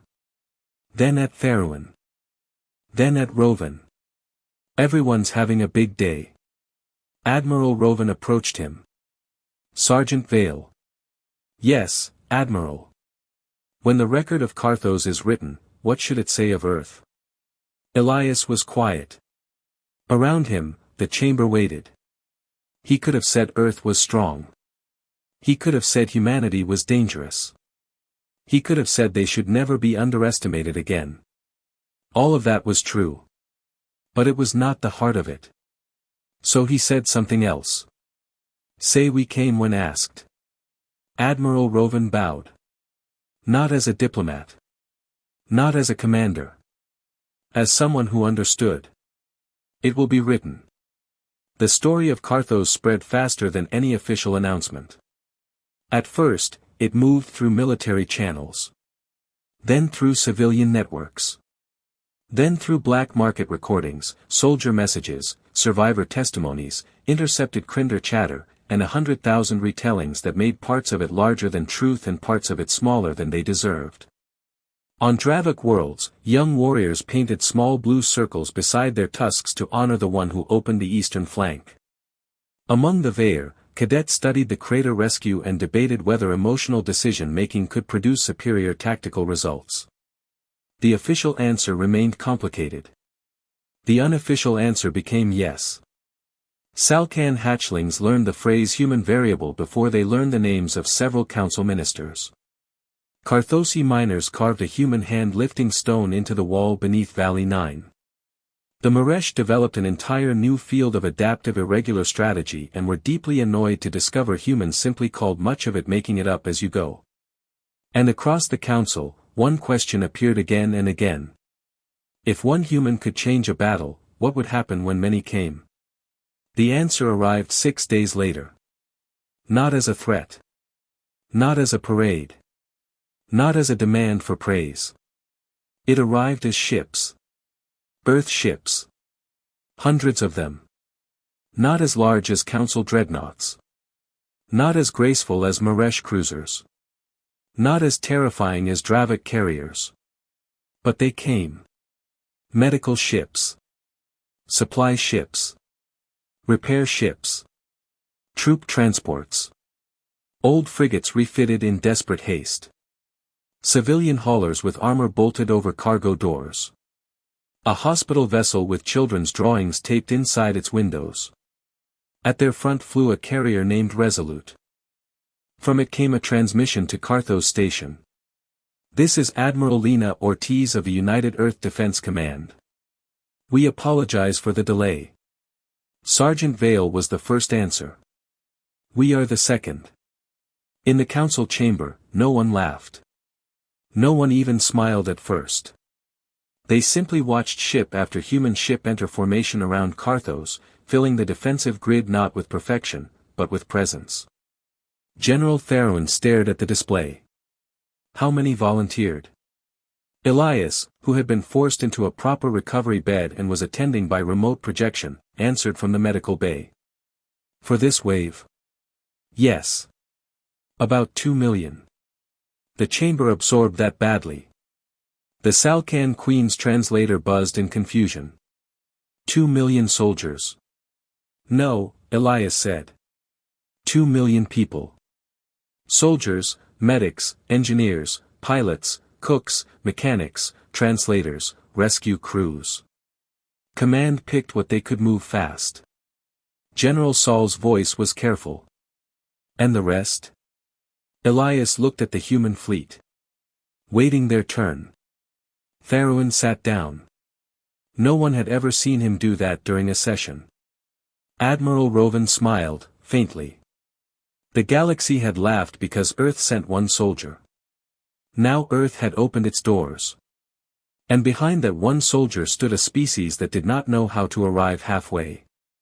The Crinder did not attack Carthos again. Not immediately. War would continue. Worlds would still burn. The Imperium would not vanish because one relay fell and one commander was captured. No real war ended that cleanly. But something had changed. The Crinder had built an empire on certainty. They believed every species could be measured. Every instinct predicted. Every weakness harvested. Every alliance broken with enough pressure. At Carthos, they discovered a flaw in that belief. They discovered that fear did not always make species run. Sometimes fear made them hold the line. They discovered that attachment did not always weaken soldiers. Sometimes it gave them something worth bleeding for. They discovered that mercy did not always prevent victory. Sometimes it built the army that won the next battle. And they discovered humanity. Not as the strongest species. Not as the oldest. Not as the most advanced. But as the one that could be laughed at, wounded, underestimated, surrounded, and still ask where it was needed. Sergeant Elias Vale spent 3 weeks recovering on Carthos Station. He hated almost every minute of it. The doctors confiscated his boots after the second escape attempt. The Vale nurse assigned to him developed a personal doctrine of standing in doorways. General Theron visited daily under the excuse of tactical consultation, though most visits involved long silences and one enormous Dravik pretending not to worry. General Saul brought battlefield reports and corrected Elias whenever he called her concern. Admiral Rovan brought recordings from across the galaxy. Some were formal thanks. Some were tactical inquiries. Some were children asking whether humans were born brave. Elias never knew how to answer those. One message came from Earth. His wife appeared on the screen with tired eyes and a smile that nearly broke him. Their son leaned into the frame, older than Elias wanted him to look, holding a toy spaceship in one hand. "Dad," the boy said, "Mom says you made aliens stop laughing." Elias swallowed. "Your mom says a lot of things. Did you?"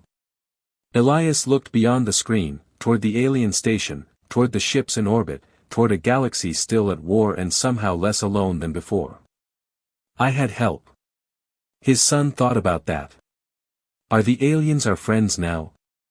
Elias smiled softly. "Some of them." "Were they scared?" "Yes." "Were you scared?" The question was simple. The truth was simpler. "Yes." His son frowned. "But you still went." Elias looked at the small face on the screen. "That's the job." His wife's eyes softened. "No," she said quietly. "That's you." For once, Elias had no reply. On the day he was cleared for limited duty, the council held a formal session. Elias disliked ceremonies almost as much as hospital beds, but Admiral Rovan insisted. The chamber was full again. The same chamber. The same lights.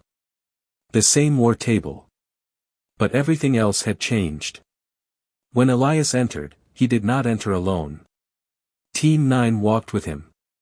The Carthosi defender stood beside him. The Vair soldier from the crater stood with her repaired rifle.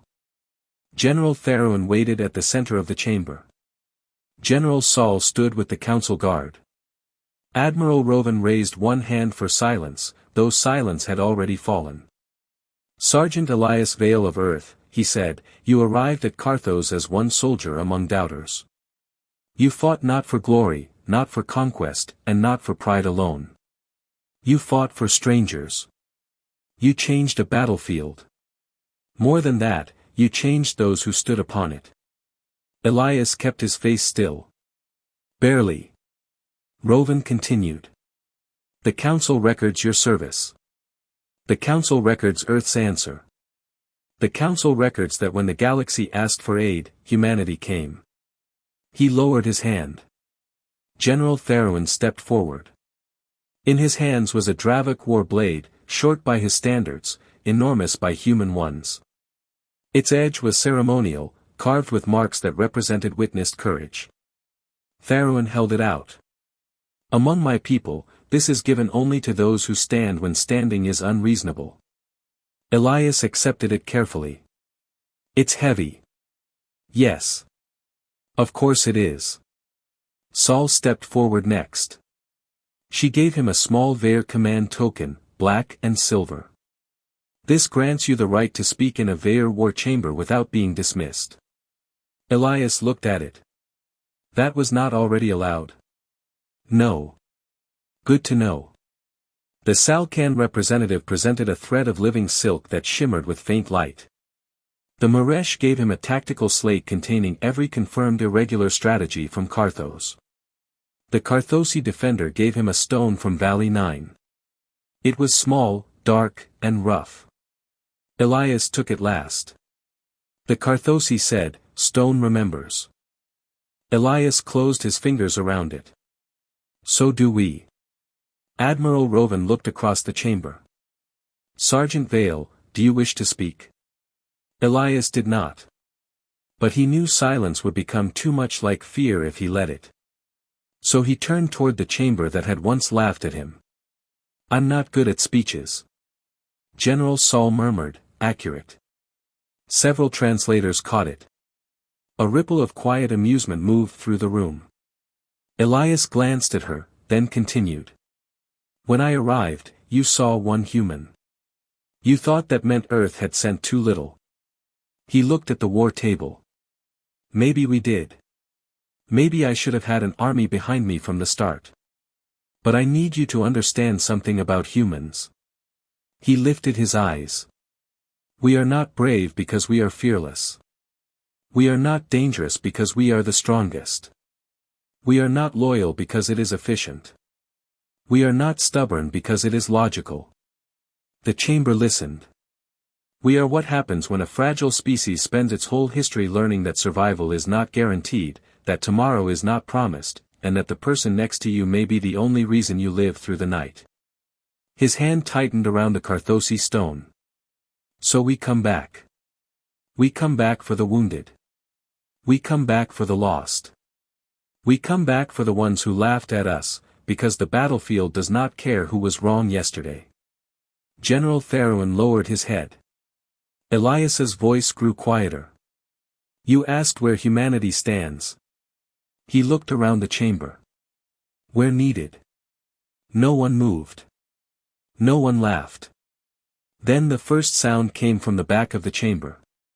A Carthosi hand striking the floor. Once. Then again. A Dravik fist hit armor. A Vair blade tapped its sheath. Salkan wings trembled. Maresh hands folded in rhythm. Species that had never shared a war song created one by accident. Not music. Not yet. But a pulse. A promise. Elias stood at the center of it, one human soldier beneath the lights of the Galactic Council, and for the first time since arriving, he allowed himself to believe the galaxy might have a chance. Far beyond Carthos, aboard the retreating flagship of the Krinder siege mass, Vornashak sat inside a containment field. His injuries had been sealed. His armor removed. His bone mask remained cracked. Admiral Rovan had refused to execute him. Theron had argued. Saul had not. Elias had simply said, "Let him watch." So Vorn watched. He watched the recording of the council ceremony. He watched Dravik, Vair, Salkan, Maresh, Carthosi, and humans stand together. He watched the small soldier accept honors he did not seem to want. He watched species that should have remained divided begin to share tactics, resources, and trust. The Krinder guard assigned to observe him asked, "Why do you watch the human?" Vorn did not answer at first. On the screen, Elias said, "Where needed." Vorn's claws tightened. Finally, he spoke. "Because that is not one soldier." The guard looked at the screen.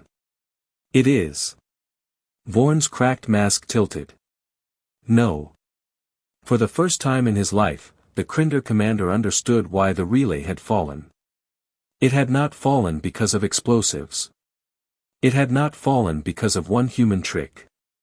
It had fallen because Sergeant Elias Vale had done something the Imperium could not calculate. He had made others want to stand with him. Vorn looked at the gathered species on screen. "That," he said, "is an invasion." The guard did not understand. Vorn did. The Imperium knew how to fight armies. It knew how to break worlds. It knew how to harvest fear. But humanity did not conquer first with ships. It entered through the wound. The place where someone was trapped. The place where someone was mocked. The place where someone was left behind. It reached down, lifted stone, and said, "You are still here." Then others followed. That was how the galaxy began to change. Not all at once. Not cleanly. Not without loss. The war against the Krinder would fill years with fire. There would be defeats that no song could soften. There would be worlds where the rescue came too late. There would be names carved into walls, ships that never returned, promises made over open comms while stars burned silent in the distance. But after Carthos, the Council no longer fought as a room full of species. It fought as a coalition learning to become something larger. Human medics worked beside Carthosi stone healers. Vair scouts trained with human rangers and discovered that imperfection could be a tool. Dravik warriors learned patience from Maresh engineers and hated how useful it was. Salkan swarms carried messages through firestorms to soldiers they once would not have noticed. Across battlefields, the phrase human variable became more than a tactical term. It became a warning. Then a compliment. Then a doctrine. The Krinder adapted. Of course they did. They built counters to mixed formations. They hardened their command systems against chaos.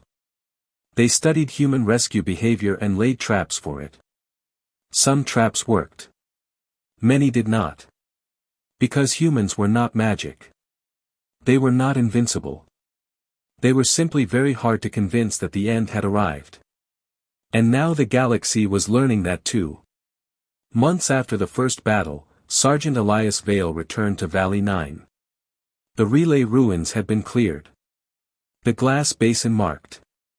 The dead named where possible.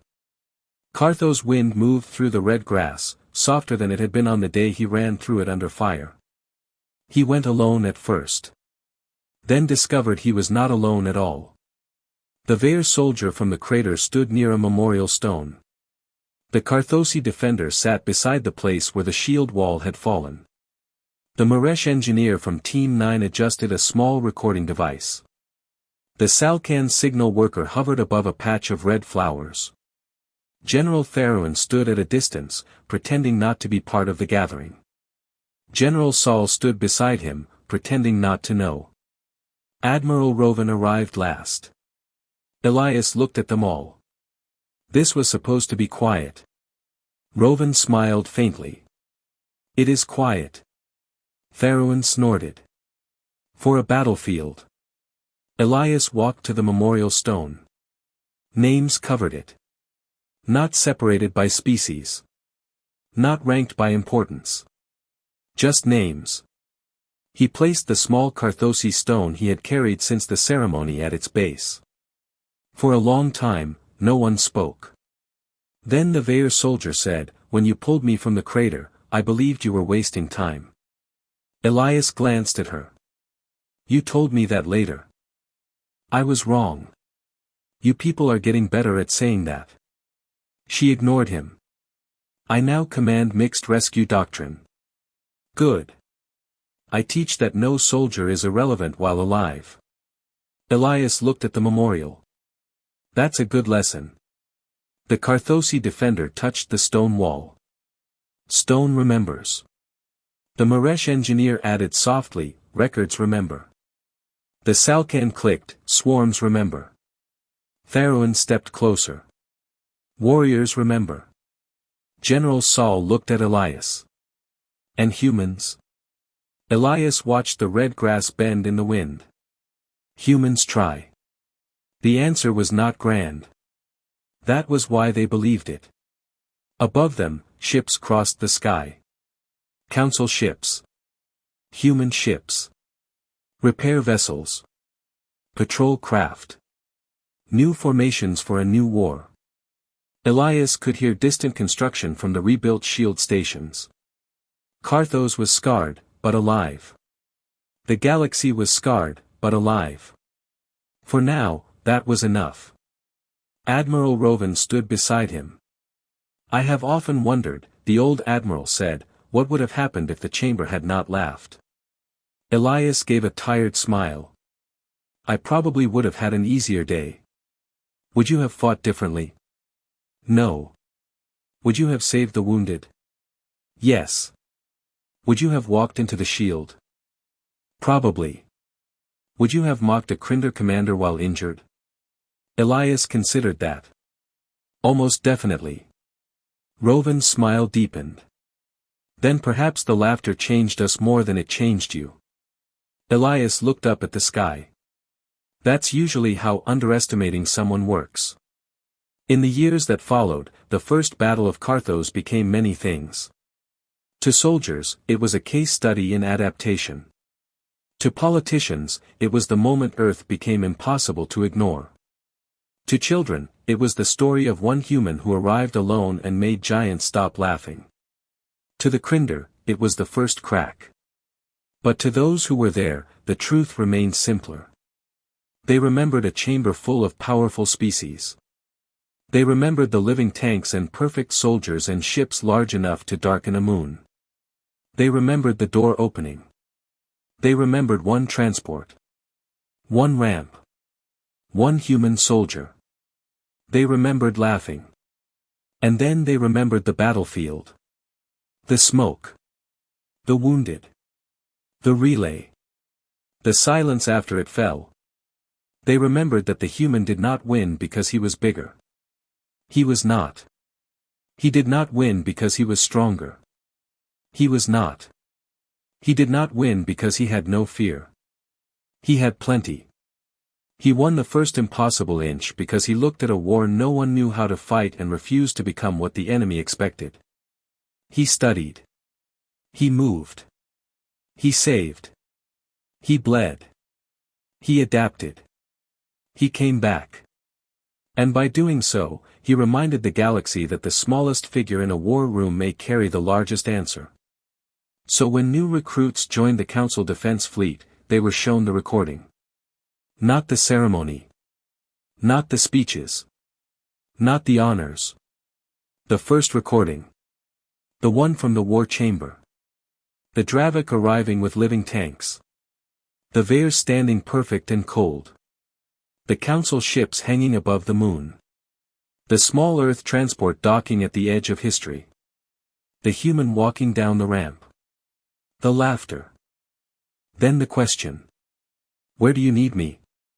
The instructors always paused the recording there. They let the recruits sit with it. Some smiled. Some shifted uncomfortably. Some looked confused. Then the instructor would say the same words in every language the council used. This is the moment before respect. Remember it. Because the galaxy does not always send its answer in the shape you expect. Sometimes it arrives without claws. Without armor. Without an army. Sometimes it looks tired. Small. Breakable. Human. And sometimes, when war begins, that is exactly what you need. By the end of the first battle, the aliens were no longer laughing. They were standing in silence. And in that silence, something older than the council and stronger than fear moved from species to species. Understanding. Earth had not sent only one soldier because it had nothing else.